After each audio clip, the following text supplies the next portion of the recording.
नमस्कार मेरे प्यारे भाइयों, मैं हूं अनुज और आप सुन रहे हैं हॉरर कहानी, वो भी मेरी जुबानी। दोस्तों, आज का हॉरर पॉडकास्ट ट्रक ड्राइवर की है जिनका नाम धर्मपाल है। तो चलिए अब यह कहानी धर्मपाल जी के नजरिया से सुनते हैं। लेकिन उससे पहले आप लोगों से एक शिकायत है। आप लोग कहानी को पूरा सुनते हैं लेकिन लाइक नहीं करते हैं। इस बार मैंने आप लोगों से बहुत उम्मीद लगाई है कि आप लोग इस बार वीडियो को लाइक भी करेंगे और चैनल को सब्सक्राइब करके अपना सपोर्ट जरूर दिखाएंगे। और अगर आप लोग चाहते हैं कि आपका नाम वीडियो में लिया जाए तो कमेंट में अपना नाम और अपने शहर का नाम जरूर लिखें। तो अब ज्यादा समय नहीं लेते हैं, चलिए कहानी की शुरुआत करते हैं। नमस्कार दोस्तों, मेरा नाम धर्मपाल है और मैं पंजाब के एक छोटे से गांव का रहने वाला हूं। पेशे से मैं एक ट्रक ड्राइवर हूं। आज जो कहानी मैं आपको सुनाने जा रहा हूं वो कोई सुनी सुनाई बात नहीं है। ये मेरी जिंदगी की वो हकीकत है जिसने मुझे मौत के दरवाजे पर लाकर खड़ा कर दिया था। उस रात जो मेरे साथ हुआ उसने मुझे ये यकीन दिला दिया कि इस दुनिया में सिर्फ वो ही नहीं है जो हमें दिखाई देता है। कुछ ऐसी ताकतें भी हैं जो अंधेरे में अपना शिकार ढूंढती हैं और अगर कोई गलती से उनके रास्ते में आ जाए तो उसका बचना नामुमकिन हो जाता है। ये घटना आज से करीब 2 साल पहले की है।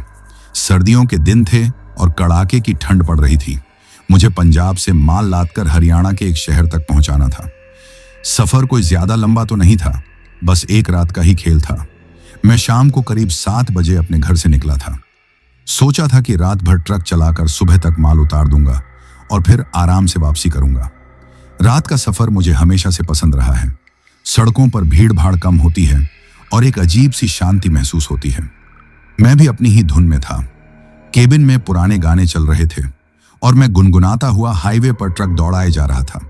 रात गहराती जा रही थी और हाईवे पर ट्रैफिक भी कम हो गया था। दूर दूर तक सिर्फ मेरे ट्रक की हेडलाइट्स की रोशनी सड़क को चीरती हुई आगे बढ़ रही थी। घड़ी में रात के करीब 11 बज चुके होंगे। मैं हरियाणा में दाखिल हो चुका था और अपने ठिकाने से अभी भी करीब 100-150 किलोमीटर दूर था। सड़क के दोनों तरफ घने खेत थे और दूर दूर तक कोई गांव या ढाबा नजर नहीं आ रहा था। चारों तरफ बस घना अंधेरा और खामोशी थी। अचानक मुझे दूर सड़क के किनारे कुछ अजीब सा लगा, जैसे कोई धीमी रोशनी टिमटिमा रही हो। जैसे जैसे मैं नजदीक पहुंचा, मैंने देखा कि सड़क के किनारे एक पुरानी बैलगाड़ी खड़ी थी और उसके पास एक लालटेन रखी हुई थी। एक बूढ़ा आदमी घबराया हुआ सा सड़क पर इधर उधर हाथ हिला रहा था, जैसे किसी से मदद मांग रहा हो। उसके साथ एक बूढ़ी औरत भी थी जो सिर पर पल्लू रखे जमीन पर बैठी थी। एक पल के लिए मेरे मन में आया कि अनदेखा करके आगे बढ़ जाऊं। रात के वक्त सुनसान हाईवे पर रुकना खतरे से खाली नहीं होता। कई बार लुटेरे भी इसी तरह मदद मांगने का नाटक करके गाड़ियां रुकवा लेते हैं। लेकिन फिर उन दोनों की उम्र देखकर मेरा दिल पसीज गया। वो दोनों ही बहुत बूढ़े और कमजोर लग रहे थे। उनकी हालत देखकर लगा कि शायद वो सच में किसी मुसीबत में हैं। मैंने सोचा, धर्मपाल, अगर ये तेरे माँ बाप की उम्र के होते और इस तरह आधी रात को फंसे होते तो? बस यही सोचकर मैंने ट्रक की रफ्तार धीमी की और उनकी बैलगाड़ी से थोड़ी दूर जाकर ट्रक रोक दिया। मैंने केबिन का शीशा नीचे किया और आवाज लगाई, क्या हुआ बाबूजी, सब ठीक तो है? मेरी आवाज सुनकर वो बूढ़ा आदमी दौड़ता हुआ मेरे ट्रक के पास आया। उसका चेहरा चिंता से भरा हुआ था और सांसें फूली हुई थीं। उसने हाथ जोड़कर कहा, बेटा, भगवान तेरा भला करे जो तूने गाड़ी रोकी। हम बड़ी मुसीबत में फंस गए हैं। मैंने पूछा, क्या हुआ? इस वक्त यहाँ इस सुनसान सड़क पर क्या कर रहे हो? बूढ़ा आदमी अपनी बैलगाड़ी की तरफ इशारा करते हुए बोला, बेटा, हम पास के ही गांव जा रहे थे। अचानक बैलगाड़ी का पहिया टूट गया। अब ये हिल भी नहीं रही। हमारा बेटा हमें लेने आने वाला था, लेकिन उसका कुछ पता नहीं। उसका फोन भी नहीं लग रहा। हम सुबह से भूखे प्यासे हैं और इस ठंड में यहाँ बैठे बैठे जान निकल रही है। उसकी बात सुनकर मैंने उस बूढ़ी औरत की तरफ देखा जो कांपती हुई जमीन पर बैठी थी। उसकी आंखों में एक अजीब सी उदासी और बेबसी थी। मुझे उन पर तरस आ गया। मैंने कहा, बाबूजी, हाईवे पर तो आपको कोई मदद नहीं मिलेगी। आसपास कोई मैकेनिक भी नहीं है। आप लोग कहाँ रहते हैं? मैं आपको छोड़ देता हूं। मेरी बात सुनकर बूढ़े आदमी के चेहरे पर एक उम्मीद की चमक आ गई। वो बोला, बेटा, तुम्हारा बहुत बड़ा एहसान होगा। हमारा घर यहां से ज्यादा दूर नहीं है। हाईवे से उतरकर एक कच्चा रास्ता जाता है। बस 2-3 किलोमीटर अंदर ही हमारा मिट्टी का घर है। अगर तुम हमें वहां तक छोड़ दो तो जिंदगी भर तुम्हारा एहसान मानेंगे। अब मैं थोड़ी सोच में पड़ गया। हाईवे से उतरकर किसी अनजान कच्चे रास्ते पर जाना, वो भी रात के अंधेरे में, थोड़ा अजीब लग रहा था। मेरे दिल में एक अजीब सी घबराहट होने लगी, जैसे कोई अंदर से मुझे रोक रहा हो। लेकिन फिर मैंने उनकी बेबस सूरतें देखी और अपनी शंका को झटक दिया। मैंने सोचा कि 2-3 किलोमीटर की ही तो बात है, छोड़कर वापस आ जाऊंगा, पुण्य का काम है। ठीक है बाबूजी, आप लोग बैठ जाइए, मैंने कहा। वो बूढ़ा आदमी लगभग रोते हुए बोला, जीते रहो बेटा, तुम इंसान नहीं देवता हो। फिर वो अपनी पत्नी को सहारा देकर उठाने लगा। मैं भी ट्रक से नीचे उतरा ताकि उनकी मदद कर सकूं। जैसे ही मैं उस बूढ़ी औरत के पास पहुंचा, उसने अपना चेहरा थोड़ा ऊपर उठाया। अंधेरे में भी उसकी आंखें मुझे बहुत अजीब लगीं। वो एकदम शांत और गहरी थी, जैसे उनमें कोई भाव ही ना हो। शब्द भी नहीं कहा, बस मुझे घूरती रही। मुझे थोड़ा अटपटा लगा, पर मैंने सोचा कि शायद वो डरी हुई हैं। मैंने उन दोनों को सहारा देकर ट्रक के केबिन में बिठाया। बूढ़ी औरत एक कोने में सिकुड़ कर बैठ गई और बूढ़ा आदमी मेरे बगल में। मैंने ट्रक स्टार्ट किया और पूछा, बाबूजी, रास्ता कहाँ से है? उसने आगे की तरफ इशारा करते हुए कहा, बेटा बस थोड़ा आगे से एक कच्ची सड़क नीचे उतरती है, मैं तुम्हें बताता जाऊंगा। मैं ट्रक को धीरे धीरे आगे बढ़ाने लगा। करीब 1 किलोमीटर बाद उसने एक पतले से कच्चे रास्ते की तरफ इशारा किया जो खेतों के बीच से गुजर रहा था। वो रास्ता इतना संकरा था कि बड़ी मुश्किल से मेरा ट्रक उस पर जा सकता था। चारों तरफ घना अंधेरा था और दूर दूर तक सिर्फ सरकंडों के ऊंचे ऊंचे खेत थे। बाबूजी, ये रास्ता तो बहुत खराब है, क्या सच में आपका मिट्टी का घर इसी तरफ है? मैंने थोड़ी चिंता से पूछा। हाँ बेटा, हाँ, बस थोड़ा ही आगे है, तुम चिंता मत करो, उसने बड़ी तसल्ली से कहा। मेरा दिल अब जोर जोर से धड़कने लगा था। उस रास्ते पर आते ही एक अजीब सी बेचैनी ने मुझे घेर लिया था। हवा में एक अजीब सी नमी और सड़ांध की गंध घुल गई थी। केबिन के अंदर एक भारी खामोशी छा गई थी। बूढ़ा आदमी चुपचाप बाहर देख रहा था और वो बूढ़ी औरत अभी भी उसी तरह मूर्ति की तरह बैठी थी। माहौल को हल्का करने के लिए मैंने पूछा, बाबूजी, आप लोग अपने घर पर अकेले ही रहते हैं क्या? मेरी बात सुनकर वो बूढ़ा आदमी धीरे से मेरी तरफ मुड़ा। इस बार उसकी आवाज में वो पहले वाली बेबसी नहीं थी, बल्कि एक अजीब सी ठंडक थी। वो बोला, अकेले कहाँ बेटा, हमारा पूरा परिवार रहता है, बस वो हमें नजर नहीं आते। उसका जवाब सुनकर मेरे रोंगटे खड़े हो गए। मतलब? मैं समझा नहीं, मैंने घबराते हुए पूछा। वो मुस्कुराया। अंधेरे में उसकी मुस्कान बहुत डरावनी लग रही थी। पहुंचकर सब समझ जाओगे बेटा, बस पहुंचने ही वाले हैं। अब मेरा डर यकीन में बदलने लगा था कि मैंने ट्रक रोककर बहुत बड़ी गलती कर दी है। ये लोग वो नहीं हैं जो दिख रहे हैं। मैं किसी भयंकर जाल में फंस चुका था। मेरे हाथ पैर ठंडे पड़ने लगे और पसीना आने लगा। मैंने ट्रक की रफ्तार बढ़ाने की सोची ताकि जल्दी से उन्हें छोड़कर यहां से निकल सकूं। रास्ता और भी खराब होता जा रहा था। चारों तरफ ऊंची ऊंची घास और झाड़ियां थीं। ऐसा लग रहा था जैसे सालों से इस रास्ते पर कोई आया गया न हो। करीब 10-15 मिनट इसी तरह चलने के बाद दूर मुझे मिट्टी के बने एक बहुत बड़े और अजीब से ढांचे का धुंधला सा साया नजर आया। वो किसी आम किसान के घर जैसा नहीं था, बल्कि बहुत ज्यादा फैला हुआ और वीरान लग रहा था। उसकी दीवारें जगह जगह से टूटी हुई थीं और घास फूस की छत में बड़े बड़े छेद दिख रहे थे। बस बेटा, वहीं सामने हमारा घर है, ट्रक यहीं रोक दो, बूढ़े आदमी ने कहा। मैंने बांस के बने एक पुराने से फाटक के सामने ट्रक रोक दिया। वो फाटक एक तरफ से टूटा हुआ था और रस्सियों से बंधा था। मिट्टी का वो घर पूरी तरह अंधेरे में डूबा हुआ था, जैसे वहां सदियों से कोई न रहता हो। दीवारों पर जगह जगह से प्लास्टर उखड़ चुका था और उन पर काई जमी हुई थी। एक अजीब सी मनहूसियत उस जगह से बरस रही थी। बाबूजी, आप लोग यहां रहते हैं? मेरी आवाज कांप रही थी। हाँ बेटा, उसने कहा और दरवाजा खोलकर नीचे उतर गया। फिर उसने अपनी पत्नी की तरफ हाथ बढ़ाया। बूढ़ी औरत बिना कुछ कहे उसकी मदद से नीचे उतर गई। मैं केबिन में ही बैठा रहा। मेरा मन कर रहा था कि ट्रक को यहीं से घुमाकर वापस भाग जाऊं, लेकिन मैं जैसे जम सा गया था। बूढ़ा आदमी मेरी तरफ मुड़ा और बोला, बेटा, अंदर तक छोड़ने का एहसान तो कर दिया, अब एक एहसान और कर दो। रात बहुत हो गई है, हमारे साथ एक कप चाय पीकर जाओ, सुबह चले जाना। नहीं बाबूजी, मुझे जाना होगा, माल पहुंचाना है, मैंने लगभग गिड़गिड़ाते हुए कहा। तभी वो बूढ़ी औरत, जो अब तक चुप थी, पहली बार बोली। उसकी आवाज किसी सूखी लकड़ी के टूटने जैसी थी, खुरदरी और भयानक। मेहमान को ऐसे खाली हाथ नहीं भेजते, हमारे बेटे ने तुम्हारे लिए ही तो खाना भेजा है। यह सुनकर मेरा कलेजा मुंह को आ गया। कौन सा बेटा? वो तो कह रहे थे कि बेटा लेने नहीं आया। मैं कुछ बोलता उससे पहले ही उस बूढ़े आदमी ने मेरा हाथ पकड़ लिया। उसका हाथ बर्फ की तरह ठंडा और किसी लोहे की पकड़ जैसा मजबूत था। चलो बेटा, शर्माओ मत, उसने कहा और मुझे जबरदस्ती ट्रक से नीचे खींच लिया। मैं असहाय सा उसके साथ उस टूटे हुए फाटक की तरफ बढ़ने लगा। जैसे ही मैंने उस मिट्टी के घर की दहलीज को पार किया, वो बांस का फाटक मेरे पीछे एक जोरदार चरमराती हुई आवाज के साथ अपने आप बंद हो गया। मैं उस वीरान अंधेरे घर के आंगन में उन दो भयानक सायों के साथ अकेला खड़ा था। मुझे पता चल चुका था कि ये मेरी जिंदगी का आखिरी सफर होने वाला है। मैं उस वीरान अंधेरे घर के आंगन में उन दो भयानक सायों के साथ अकेला खड़ा था। मेरे पीछे बंद हुए फाटक की चरमराती हुई आवाज अभी भी मेरे कानों में गूंज रही थी।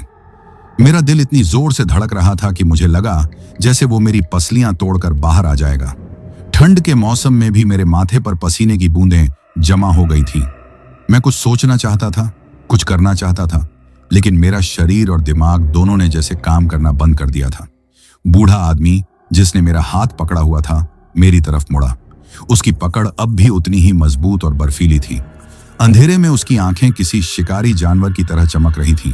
वो बोला, घबराओ मत बेटा, तुम हमारे मेहमान हो। मेहमान भगवान का रूप होता है। उसकी आवाज में एक अजीब सी मिठास घोलने की कोशिश थी, लेकिन वो मिठास जहर से भी ज्यादा खतरनाक लग रही थी।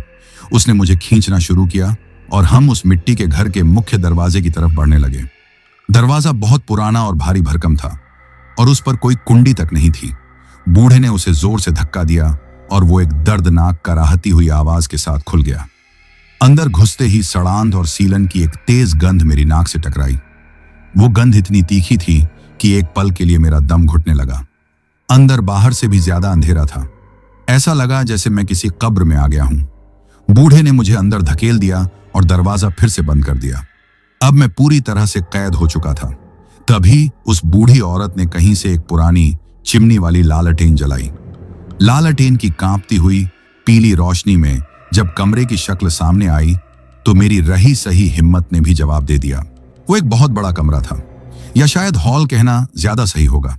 दीवारें कच्ची मिट्टी की थीं, जिन पर जगह जगह से पपड़ी उतर रही थी। जमीन भी कच्ची थी, ऊबड़ खाबड़ और ठंडी। एक कोने में टूटी हुई लकड़ी की चारपाई पड़ी थी, जिस पर मकड़ी के जालों की मोटी चादर बिछी थी। कुछ पुराने टूटे फूटे मिट्टी के बर्तन एक कोने में पड़े थे। उस जगह में ऐसा कुछ भी नहीं था जिससे लगे कि यहां कोई इंसान रहता है। वो किसी इंसान का घर नहीं, बल्कि किसी जानवर की मांद लग रही थी। और सबसे अजीब बात, वहां एक खामोशी थी, एक मुर्दा खामोशी। बाहर झींगुरों की आवाज तक नहीं आ रही थी। ऐसा लगा जैसे उस घर की दीवारों ने दुनिया की हर आवाज को बाहर ही रोक दिया हो। बैठो बेटा, बूढ़े आदमी ने उस टूटी चारपाई की तरफ इशारा करते हुए कहा। मैं पत्थर की मूर्ति बना वहीं खड़ा रहा। मेरे पैर जमीन में गड़ गए थे। तभी वो बूढ़ी औरत, जो अब तक चुपचाप लालटेन पकड़े खड़ी थी, बोली, बैठ जाओ बेटा, सफर से थक गए होंगे। मैं अभी तुम्हारे लिए चाय और खाना लाती हूं। उसकी आवाज सुनकर मुझे फिर से वही खुरदुरापन महसूस हुआ। वो बिना मेरे जवाब का इंतजार किए लालटेन लेकर एक दूसरे दरवाजे की तरफ बढ़ गई, जो और भी ज्यादा अंधेरे में खुलता था। उसके जाते ही कमरे में लगभग अंधेरा छा गया। बस दरवाजे की दरारों से चांद की हल्की सी रोशनी छनकर आ रही थी। मैं उस बूढ़े आदमी के साथ अकेला रह गया था। वो मेरे सामने खड़ा मुझे घूर रहा था। उसकी आंखों में अब कोई भाव नहीं था, वो बस खाली थी। मेरा दिमाग तेजी से चल रहा था। मैं भागने का कोई रास्ता ढूंढ रहा था। मुख्य दरवाजा ही एकमात्र उम्मीद थी, लेकिन वो भारी था और उस पर बाहर से कुंडी लगी हो सकती थी। खिड़कियां थीं ही नहीं, बस दीवारों में कुछ छोटे छोटे रोशनदान थे, जिनसे मेरा निकलना नामुमकिन था। मैंने हिम्मत करके कहा, बाबूजी, मुझे अब चलना चाहिए, देर हो रही है। वो हंसा, एक सूखी बेजान हंसी। इतनी जल्दी क्या है बेटा, अभी तो पूरी रात बाकी है और हमारी मेहमान नवाजी का मजा तो ले लो। तभी अंधेरे गलियारे से उस बूढ़ी औरत के आने की आहट सुनाई दी। वो वापस आ गई थी। इस बार उसके हाथ में लालटेन नहीं थी। वो अंधेरे में ऐसे चल रही थी जैसे उसे सब कुछ साफ दिखाई दे रहा हो। उसके हाथ में एक पुरानी टूटी हुई स्टील की थाली और एक गिलास था। उसने वो थाली और गिलास मेरे सामने जमीन पर रख दिया। चांद की हल्की रोशनी में जो मुझे दिखा, उसे देखकर मेरे पेट में मरोड़ उठने लगी। गिलास में कोई काला गाढ़ा तरल पदार्थ था जिससे जंग जैसी महक आ रही थी, और थाली में कुछ सूखी मुड़ी तुड़ी चीजें पड़ी थीं जो किसी पेड़ की जड़ों जैसी लग रही थीं, लेकिन उनका आकार, हे भगवान, उनका आकार इंसानी उंगलियों जैसा था। लो बेटा, खा लो, हमारे बेटे ने बड़े प्यार से भेजा है तुम्हारे लिए, बूढ़ी औरत ने कहा। अब मेरा डर अपनी चरम सीमा पर था। नहीं, मुझे भूख नहीं है, मैं कांपती हुई आवाज में बोला। मेरे मना करते ही उन दोनों का व्यवहार एक पल में बदल गया। बूढ़े आदमी के चेहरे की झूठी मुस्कान गायब हो गई और उसकी जगह एक पत्थर जैसी कठोरता आ गई। मेहमान की इतनी बेरुखी अच्छी नहीं होती, उसने एक गहरी गुर्राती हुई आवाज में कहा। बूढ़ी औरत की आंखें अंधेरे में हल्की हल्की लाल चमकने लगी। खाना तो तुम्हें पड़ेगा, वो फुसफुसाई, और उसकी आवाज अब किसी एक औरत की नहीं बल्कि कई आवाजों का मिश्रण लग रही थी। हम अपने मेहमान को भूखा नहीं रखते। मुझे समझ आ गया कि अब कुछ ही पलों का खेल बाकी है। अगर मैंने कुछ नहीं किया तो ये दोनों मुझे यहीं मार डालेंगे। एक आखिरी कोशिश करने का फैसला कर मैंने अपनी पूरी ताकत से उस थाली और गिलास पर लात मार दी। वो दोनों एक जोरदार आवाज के साथ दूर जा गिरे, और बस यही मेरी गलती थी। जैसे ही थाली जमीन पर गिरी, उन दोनों के मुंह से एक अमानवीय गुस्से से भरी चीख निकली। वो चीख किसी इंसान की नहीं हो सकती थी। मैंने एक पल भी बर्बाद नहीं किया और मुख्य दरवाजे की तरफ भागा। मेरा हाथ दरवाजे के ठंडे खुरदुरे लकड़ी पर पड़ा ही था कि मेरे पीछे से एक गहरी गुर्राती हुई आवाज आई जो किसी भूखे भेड़िए जैसी थी। मैंने डरते डरते पीछे मुड़कर देखा। लालटेन की मध्यम रोशनी कहीं दूर से आ रही थी और उस रोशनी में उन दोनों के चेहरे, हे भगवान, उनके चेहरे पिघल रहे थे। उनकी खाल खींच रही थी, आंखें गड्ढों में ढंस रही थीं और मुंह किसी जानवर की तरह चौड़ा होकर खुल रहा था। वो इंसान नहीं थे, वो कुछ और थे, कुछ बहुत ही भयानक और पुराना। मैं दरवाजे को अपनी पूरी ताकत से धकेलने लगा, लेकिन वो हिल भी नहीं रहा था, और पीछे वो दोनों भयानक जीव धीरे धीरे अपने शरीर को तोड़ते मरोड़ते हुए मेरी तरफ बढ़ रहे थे। मैं दरवाजे को अपनी पूरी ताकत से धकेल रहा था, लेकिन वो पत्थर की तरह अपनी जगह पर अड्डा हुआ था। मेरे पीछे उन दोनों के जिस्मों के टूटने जुड़ने की छटकती हुई आवाजें आ रही थीं, साथ में एक गहरी घुरघुराती हुई सांसें जो किसी इंसान की नहीं हो सकती थीं। मौत मेरे और उन भयानक जीवों के बीच कुछ ही कदमों की दूरी पर खड़ी थी। घबराहट में मेरे दिमाग ने एक ही रास्ता सुझाया, भागो। मैंने दरवाजा छोड़ा और अपनी जान बचाने के लिए उस अंधेरे गलियारे में दौड़ लगा दी जहां से वो बूढ़ी औरत आई थी। वो गलियारा किसी गुफा की तरह ठंडा और अंधेरा था। मेरे पीछे उन दोनों की तेज और अजीब चाल की आवाज आने लगी। वो इंसानों की तरह नहीं चल रहे थे, बल्कि किसी छिपकली की तरह दीवारों और जमीन पर रेंगते हुए आगे बढ़ रहे थे, और उनकी हर हरकत से सूखी मिट्टी झर रही थी। मैं अंधाधुंध भागता रहा। गलियारा एक और बड़े कमरे में जाकर खत्म हुआ। मैंने पीछे मुड़कर नहीं देखा। उस कमरे के दूसरी तरफ एक और छोटा दरवाजा था। मैंने कांपते हाथों से उसे खोला और अंदर घुसकर तुरंत दरवाजा बंद कर लिया। दरवाजे पर लकड़ी की एक कच्ची सी सिटकनी थी जो बस नाम के लिए ही थी। मैंने उसे लगाया और पास में पड़े एक टूटे हुए लकड़ी के संदूक को खींचकर दरवाजे के आगे अड्डा दिया। अब मैं उस छोटे से कमरे में कैद था।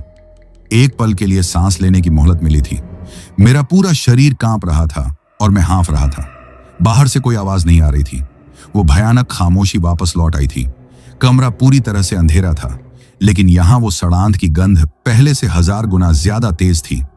ऐसा लग रहा था जैसे मैं किसी कसाई खाने में आ गया हूं। गंध इतनी तेज थी कि मेरा सिर चकराने लगा, और फिर मुझे एक और आवाज सुनाई दी, एक खुरचने की आवाज, गीली और भारी, जैसे कोई जानवर हड्डी पर लगे मांस को खुरच खुरच कर खा रहा हो।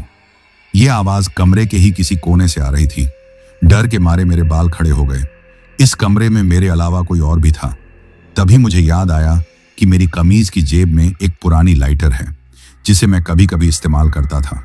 मेरे हाथ कांप रहे थे, लेकिन मैंने किसी तरह उसे जेब से निकाला। मेरी उंगलियां ठीक से काम नहीं कर रही थीं। 2-3 बार की कोशिश के बाद लाइटर से एक छोटी सी चिंगारी निकली और फिर एक नन्ही सी लौ जल उठी। मैंने लाइटर को धीरे धीरे सामने किया और लौ की उस पीली रोशनी में जो मंजर मैंने देखा, उसे देखकर मेरी आत्मा तक कांप उठी। मेरी आंखों के सामने साक्षात नरक का दृश्य था। वो कमरा नहीं, एक तहखाना था। दीवारों पर हर तरफ सूखे हुए खून के काले काले धब्बे थे, और कोने में इंसानी हड्डियों का एक बड़ा सा ढेर लगा हुआ था। खोपड़ियां, पसलियां, हाथ पैर की हड्डियां सब एक दूसरे में उलझी पड़ी थीं। उन हड्डियों के साथ फटे पुराने खून से सने हुए कपड़े भी पड़े थे। कमीजें, पैंट, साड़ियां, शॉल, और उस ढेर के ठीक बगल में एक ताजा लाश पड़ी थी। वो शायद किसी और ड्राइवर की थी। उसकी नीली वर्दी खून से लगभग काली हो चुकी थी।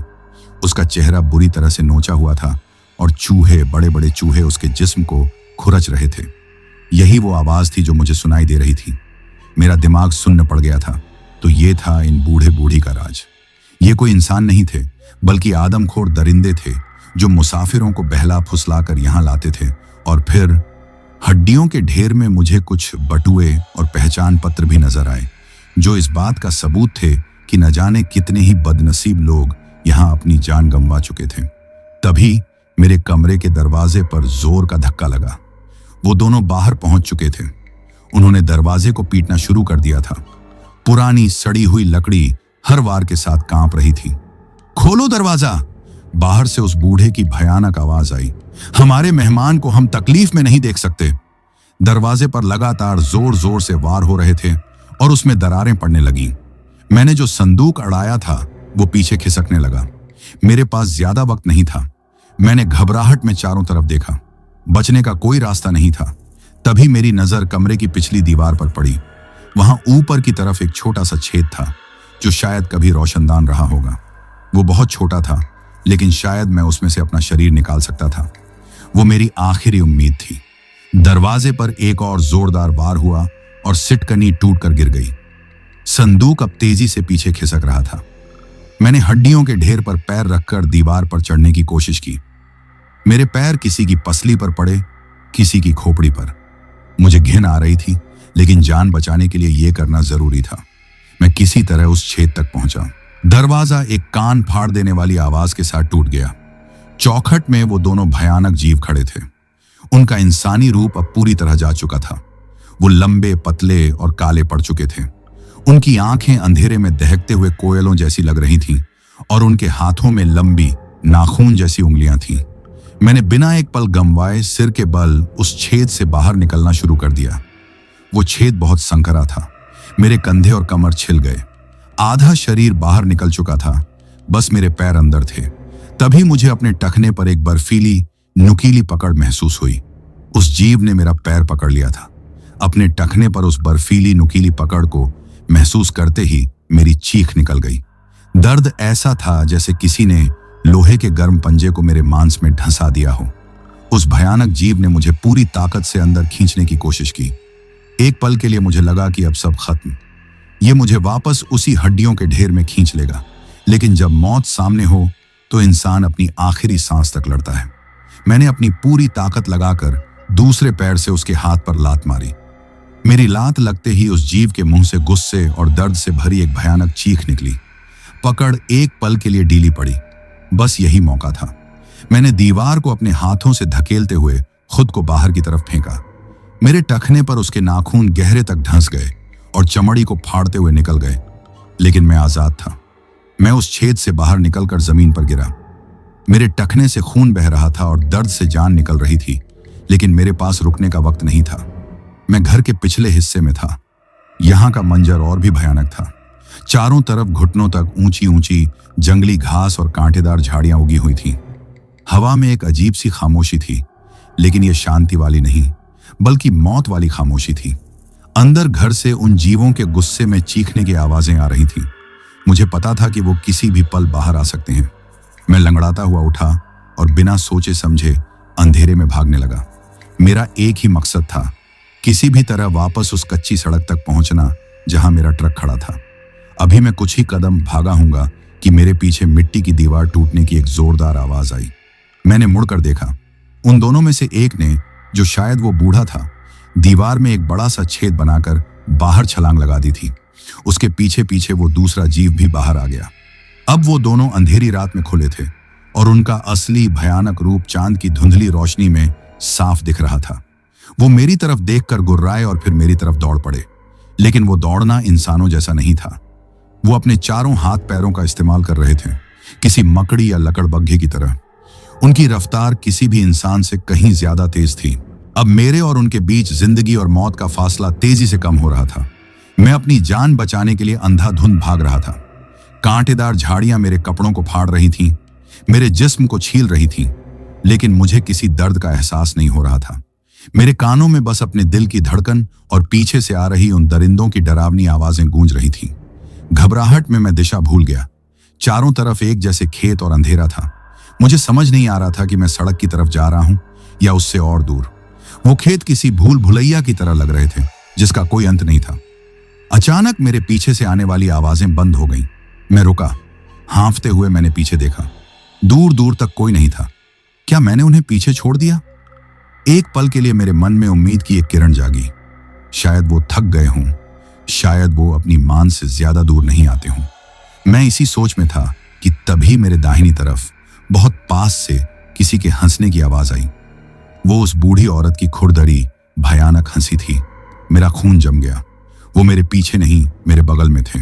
वो मेरा पीछा नहीं कर रहे थे, वो मेरे साथ खेल रहे थे। वो मुझे थकाकर डराकर मारना चाहते थे। मैं फिर से भागा, इस बार और भी ज्यादा दहशत के साथ। अब मुझे हर तरफ से उनकी आवाजें आने लगीं, कभी हंसने की, कभी गुर्राने की, तो कभी जमीन को खुरचने की। ऐसा लगता था जैसे मैं अकेला नहीं, बल्कि कई दरिंदों के बीच फंस गया हूं।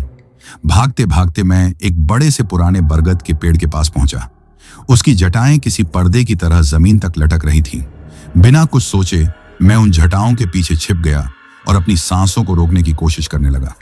मेरा दिल फट पड़ने को था। कुछ देर तक कोई आवाज नहीं आई। ऐसा लगा जैसे वो चले गए हों। मैंने हिम्मत करके जटाओं के पर्दे से बाहर झांका। चारों तरफ अंधेरा और सन्नाटा था। मैं इसी भ्रम में था कि तभी मुझे अपने ठीक ऊपर पेड़ की डालियों में कुछ सरसराहट महसूस हुई। मैंने धीरे से ऊपर देखा और जो मैंने देखा वो मेरी मौत का पैगाम था। पेड़ की एक मोटी डाल पर वो दूसरा जीव, वो बूढ़ी औरत, किसी गिद्ध की तरह बैठी हुई थी।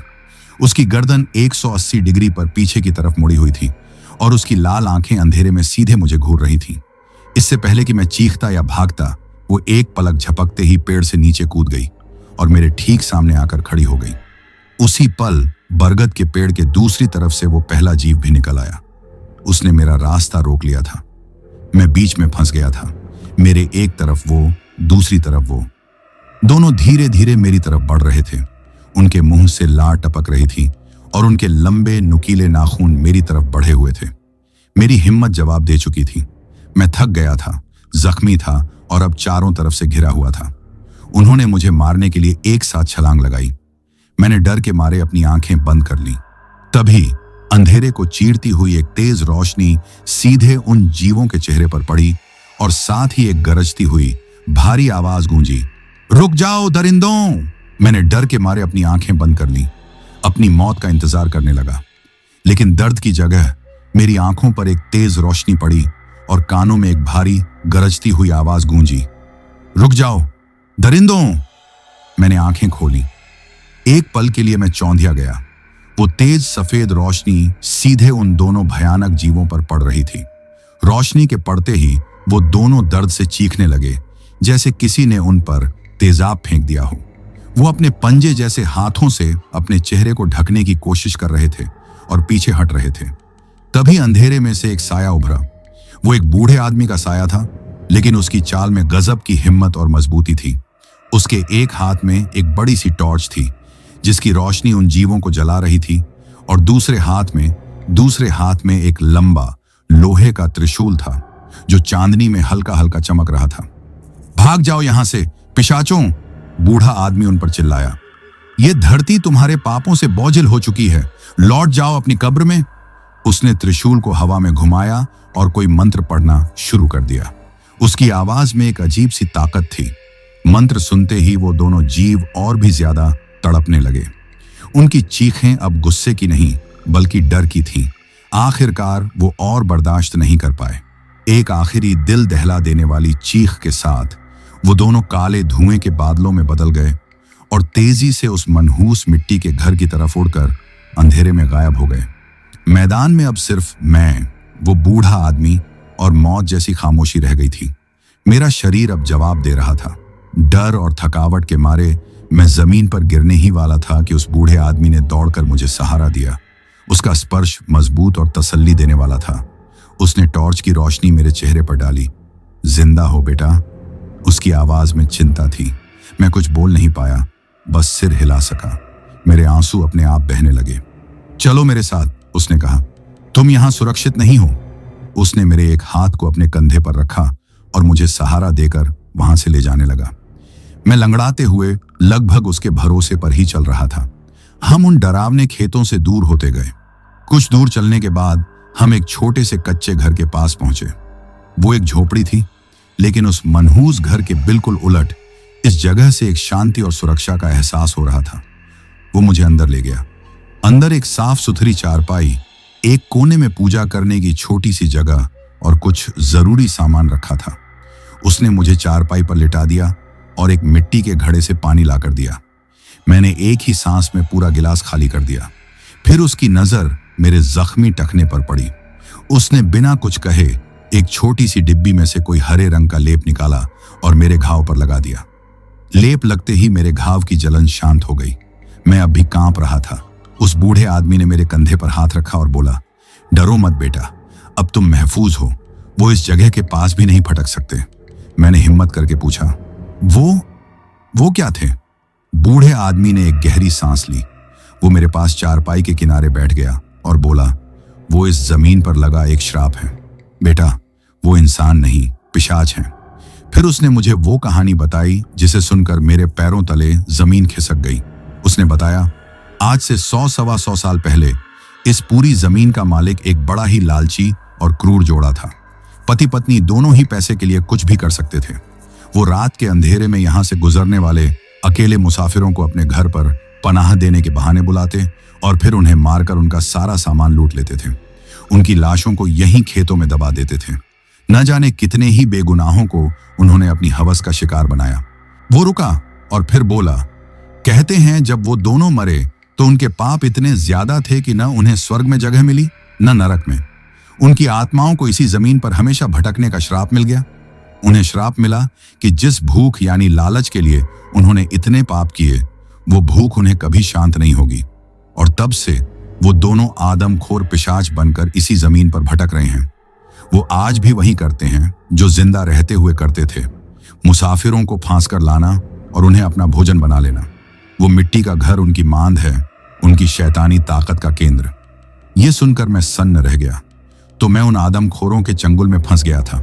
मैंने पूछा, लेकिन आपको ये सब कैसे पता और आपने मुझे कैसे बचाया? बूढ़े आदमी की आंखों में एक पल के लिए उदासी छा गई। वो बोला, मेरा परदादा वो भी एक मुसाफिर था। वो कभी घर नहीं लौटा।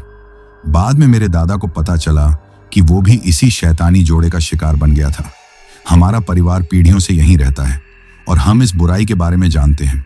मेरे बाप दादा ने मुझे इन पिशाचों से लड़ने का थोड़ा बहुत ज्ञान दिया। ये त्रिशूल भगवान भोलेनाथ का प्रतीक है और इस पर मंत्रों की शक्ति है। बुरी ताकतें इसके सामने नहीं टिक सकती। मैं अक्सर रात में इन खेतों की तरफ पहरा देता हूं ताकि कोई और बदनसीब इनकी पकड़ में ना आ जाए।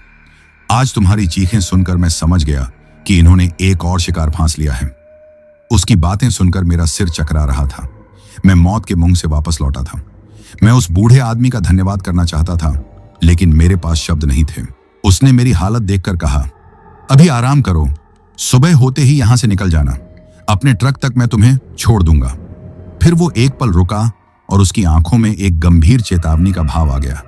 लेकिन एक बात याद रखना बेटा, उसने धीमी और गंभीर आवाज में कहा, उनका साया इस जमीन से बंधा है, पर आज उन्होंने तुम्हारा खून छक लिया है।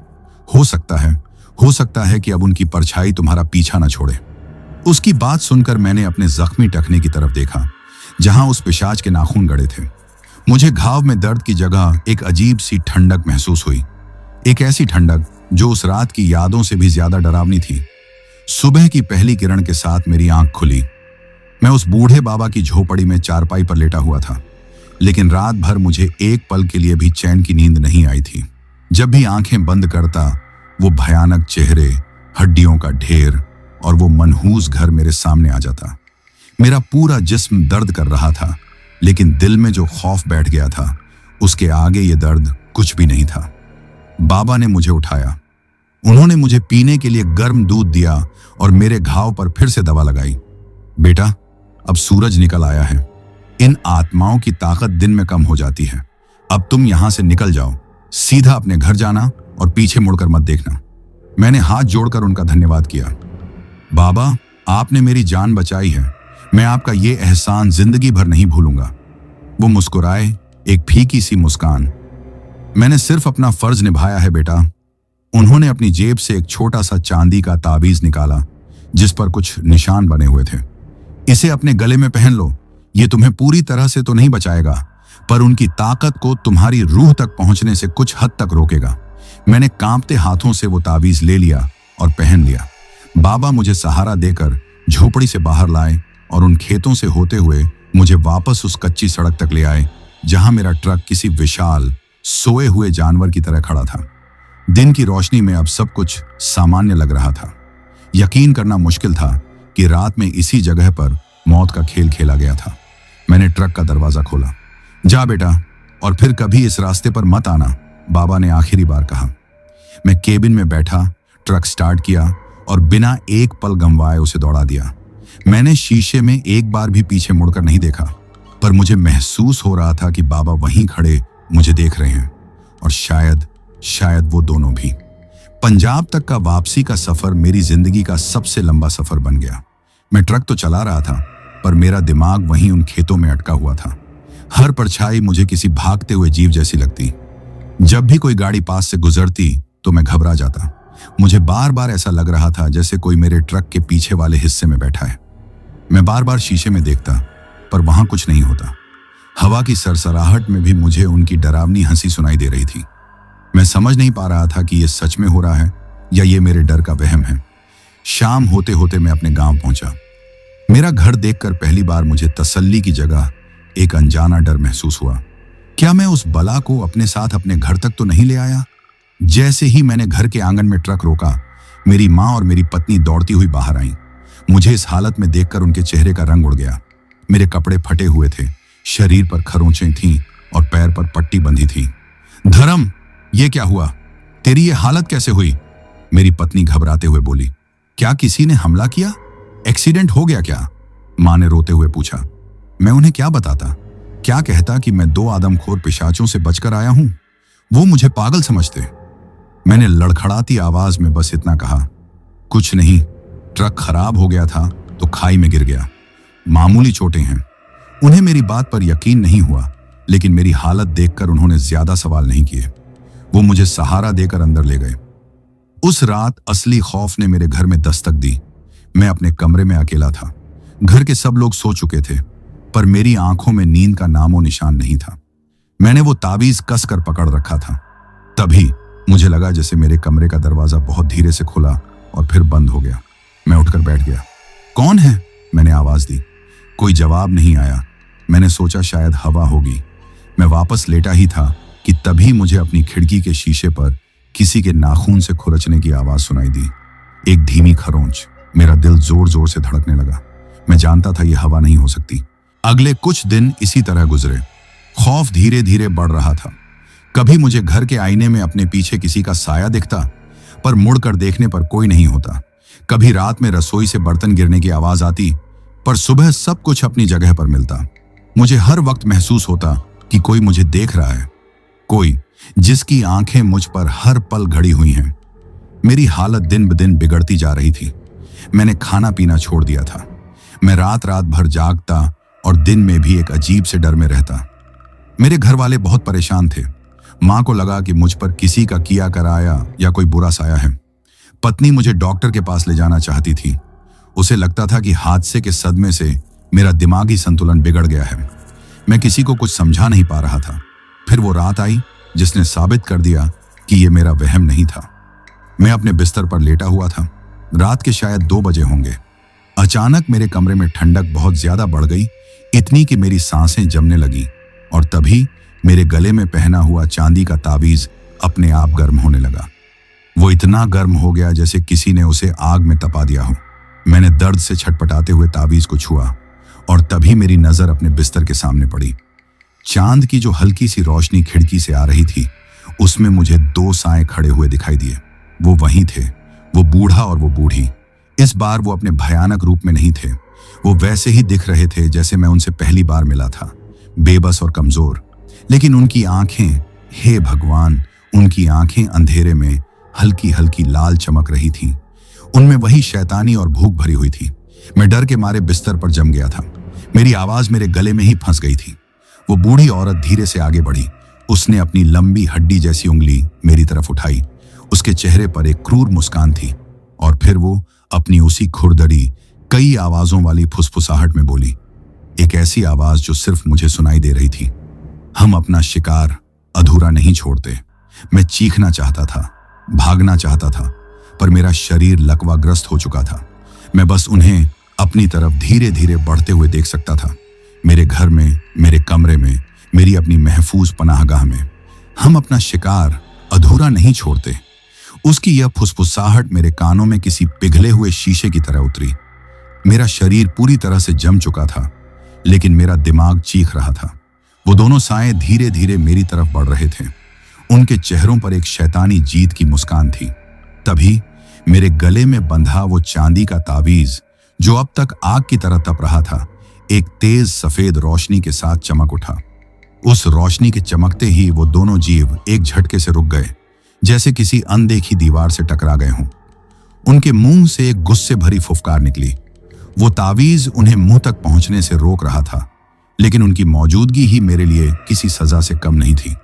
कमरे का तापमान इतना गिर गया था कि दीवारों पर पाला जमने लगा था। अब मेरे हलक से आवाज निकली। मैं अपनी पूरी ताकत से चीखा, मां, बचाओ! मेरी चीख सुनते ही मेरे कमरे का दरवाजा जोर से खुला और मेरे पिताजी और मेरा छोटा भाई अंदर भागे। उनके अंदर आते ही वो दोनों साएं पलक झपकते ही हवा में गायब हो गए। कमरे की ठंडक और वो भयानक दबाव भी एक पल में खत्म हो गया। मेरे घर वाले जब अंदर आए तो उन्होंने मुझे बिस्तर के एक कोने में दुबके हुए पाया। मैं पागलों की तरह कांप रहा था और बिस्तर के खाली हिस्से की तरफ उंगली से इशारा कर रहा था। वो यहां थे, अभी यहीं थे। मेरा भाई दौड़कर मेरे पास आया और मुझे संभाला। कौन था यहां? धर्म? कोई नहीं है कमरे में। नहीं, वो थे, मैं रोते हुए चिल्लाया। वो मुझे लेने आए थे। उस रात मेरे घर में कोई नहीं सोया। मेरी हालत देखकर अब सबको यकीन हो गया था कि ये कोई मामूली सदमा या वहम नहीं है। ये कुछ और है, कुछ बहुत ही भयानक। अगली सुबह मैंने हिम्मत करके अपने घर वालों को सब कुछ सच सच बता दिया। उस रात के सफर से लेकर उन पिशाचों, उस मिट्टी के घर, हड्डियों के ढेर और उस बूढ़े बाबा तक मैंने कुछ नहीं छुपाया। मैंने उन्हें अपने टखने पर लगे उन गहरे नाखूनों के निशान भी दिखाए। सब कुछ सुनकर घर में सन्नाटा छा गया। मेरी मां की आंखों में आंसू थे। मेरे पिताजी का चेहरा चिंता से सफेद पड़ गया था। आखिरकार मेरे पिताजी बोले, अगर ये सच है तो इसका एक ही हल है, हमें उस बाबा को ढूंढना होगा। वही हमें इस मुसीबत से निकाल सकते हैं। अब और देर करने का मतलब अपनी जान गंवाना था। मैं और मेरा छोटा भाई रवि उसी दिन हरियाणा के लिए निकल पड़े। दिल में वही खौफ था, पर इस बार मैं अकेला नहीं था। बड़ी मुश्किल से लोगों से पूछते पाछते हम उस इलाके में पहुंचे। मुझे वो कच्चा रास्ता और वो खेत पहचानने में देर नहीं लगी। हमने बाबा की झोपड़ी को ढूंढ निकाला। वो वहीं बाहर बैठे हुए थे, जैसे मेरा ही इंतजार कर रहे हों। हमें देखते ही वो समझ गए। आ गया तू बेटा? मुझे पता था वो साया इतनी आसानी से पीछा नहीं छोड़ता। मैंने और रवि ने उन्हें सारी बात बताई। बाबा की आंखों में एक गहरी चिंता उतर आई। मैंने कहा था खून का स्वाद उन्हें खींच कर लाएगा। अब वो तब तक चैन से नहीं बैठेंगे जब तक वो अपना अधूरा काम पूरा ना कर ले।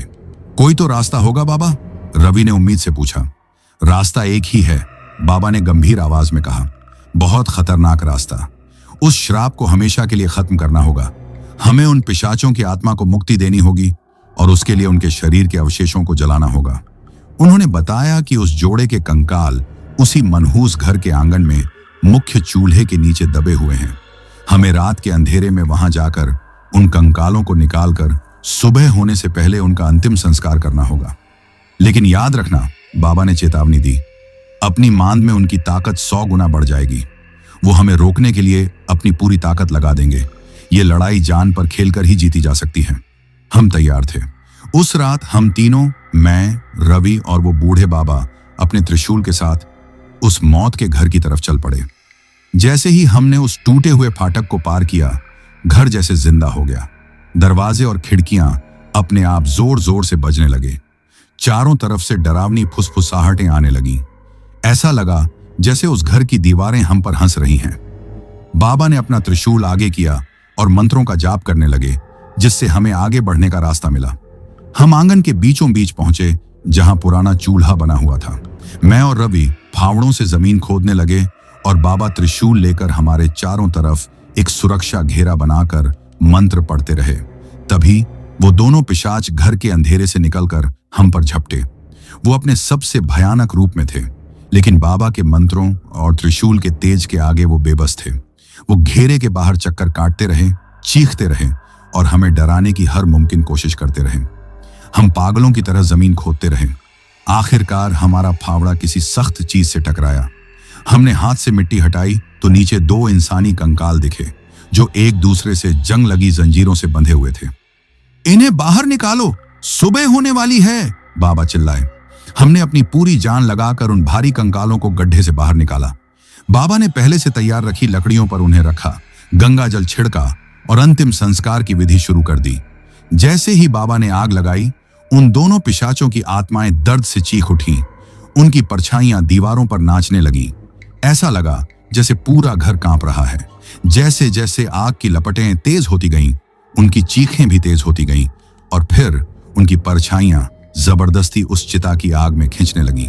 एक आखिरी कान फाड़ देने वाली चीख के साथ वो दोनों आग में समा गए और फिर सब शांत हो गया, एकदम शांत। उस जगह पर सदियों से छाया हुआ अंधेरा और बोझ जैसे एक पल में खत्म हो गया। सूरज की पहली किरण ने उस मनहूस आंगन को रोशन कर दिया। श्राप टूट चुका था। उस दिन के बाद मेरी जिंदगी धीरे धीरे पटरी पर लौटी, लेकिन मैं वो ट्रक ड्राइवर नहीं रहा जो रातों के सफर से प्यार करता था। मैंने अपना ट्रक बेच दिया और गांव में ही भाई के साथ खेती का काम करने लगा। मेरे जिस्म और जहन पर लगे जख्म शायद कभी पूरी तरह नहीं भरेंगे। मैं आप लोगों को अपनी ये कहानी इसलिए सुना रहा हूं क्योंकि मैं चाहता हूं कि आप सब जानें कि मदद करना अच्छी बात है, पर हमेशा आंखें खुली रखें। हर बेबस चेहरा मदद के लिए नहीं पुकारता। कुछ चेहरे शिकार ढूंढते हैं और कभी कभी सुनसान सड़कों पर अंधेरा इतना घना हो जाता है कि इंसान और शैतान का फर्क करना नामुमकिन हो जाता है। तो दोस्तों, यह कहानी यही खत्म हुई। अब जिन भाइयों ने अपना नाम वीडियो में कमेंट किया था, उनका नाम लेते हैं। आसिफ अब्बासी भाई फिरोजाबाद से, यूएस हर्ष तिवारी भाई लाहौरी सिरसा प्रयागराज से, पूजा और संदीप भाई हरियाणा से, नीलंका नाथ भाई असम से, अजीत भाई रायपुर से, सौरभ पटेल भाई कानपुर से, मजीद भाई मालदीव से, वंश भाई सूरत से, बाबू मंडल भाई राउरकेला से, अर्जुन भाई नेपाल कवसौटी से, मनीष अमृत और तारा भाई सऊदी दमन से, रचना कुमारी जी बिहार से, बाबू मोनी जी असम गोहपुर से, सुशांत तमंग भाई दार्जिलिंग सोनाडा से, आलम खान भाई गुजरात से, जॉन भाई इंग्लैंड से, मान्यप्रीत भाई पंजाब होशियारपुर से, सोमबीर जखर भाई हरियाणा से, रविंद्र भाई आगरा उत्तर प्रदेश से, विनोद भाई तमिलनाडु से, भूपेन्द्र चौधरी भाई असम गुवाहाटी से, जीशान अहमद भाई तिरवा चंदनपुर से, विनोद गुरुंग भाई दुबई से, शिवम राजा और ज्योति कश्यप गाजीपुर से, राहुल भाई गुजरात से, मोहन कुमार भाई कर्नाटक से, महेश चौधरी भाई गोदीनगर गुजरात से,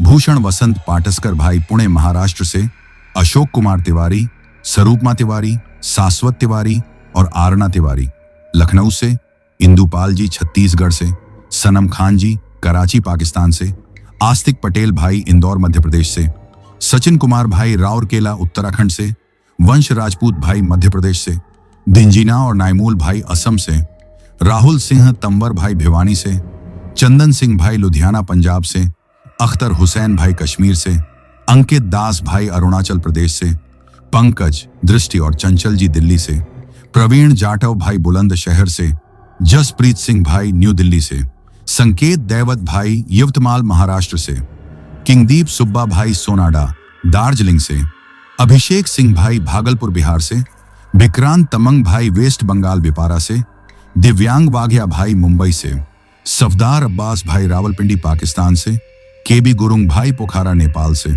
बाबर आजम और रिजवान भाई पाकिस्तान से, राहुल भाई ओडिशा राउरकेला से, हरिवंश मौर्य भाई आगरा से, विनय कुमार भाई राजनांदगांव से, हसन अब्बास भाई इटली से, बबलू मौर्य, पिंकी कुशवाहा, हैप्पी और गोल्डी मौर्य कौशाम्बी उत्तर प्रदेश से, अमित वर्मा भाई लखीमपुर खेरी से, अक्षय चौहान भाई संत कबीर नगर उत्तर प्रदेश से, संजय मौर्य भाई प्रयागराज से, नरेश चौहान भाई गुजरात से, गणेश भाई नासिक महाराष्ट्र से, सुमन भाई नेपाल से, नरेंद्र चतुर्वेदी भाई जबलपुर मध्य प्रदेश से, अवनीत वैभव और पूनम जी महाराष्ट्र से, जानवी और मानसी जालंधर पंजाब से, नीदा इसरार शेख भाई मुंबई से, राजीव कुमार नायक भाई ओडिशा से, ऋषु यादव जी आजमगढ़ फूलपुर से, रमेश निराला भाई छत्तीसगढ़ रायपुर से, सलीम पीर मोहम्मद भाई राजस्थान भिलवाधा से, मयंक कुशवाहा भाई आगरा से, सोएब अंसारी भाई सऊदी अरब दुबई से, अनिल चौहान भाई सिवान बिहार से,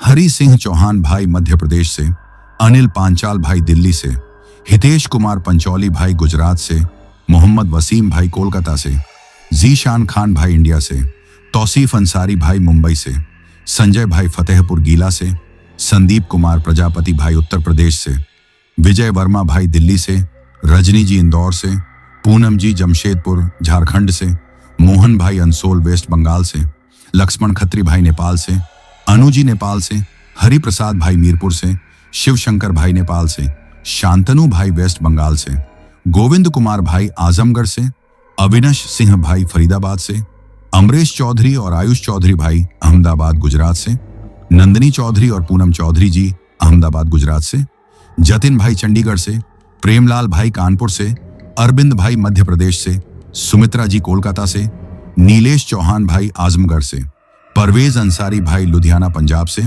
मनीष भाई हथरा से, नूर आलम खमिस मुशेद भाई सऊदी अरब से, फिजा भाई पाकिस्तान से, सोनू गौतम भाई कानपुर से, यूसुफ शाह भाई लाहौर पाकिस्तान से, अर्जुन भाई ओडिशा से, मोहम्मद जकरिया भाई इस्लामाबाद पाकिस्तान से, साहिल भाई दुबई से, परवीन सुल्तान भाई गुवाहाटी असम से, करण मौर्य भाई शाहजहांपुर से, तानाजी भाई रेकुलवाद दास से, किरण दास जी वेस्ट बंगाल खड़गपुर से, मानसी दीप जी ओडिशा बरमुंडा से, सुल्तान भाई पीथमपुर गांधीनगर गुजरात से, जितेश अग्रवाल भाई उदयपुर राजस्थान से, प्रवीण भाई इंडिया से, फरमान खान भाई पीलीभीत से, मोहन भाई अंसोल झारखंड से, गबरू पटेल भाई खददहवाहा से।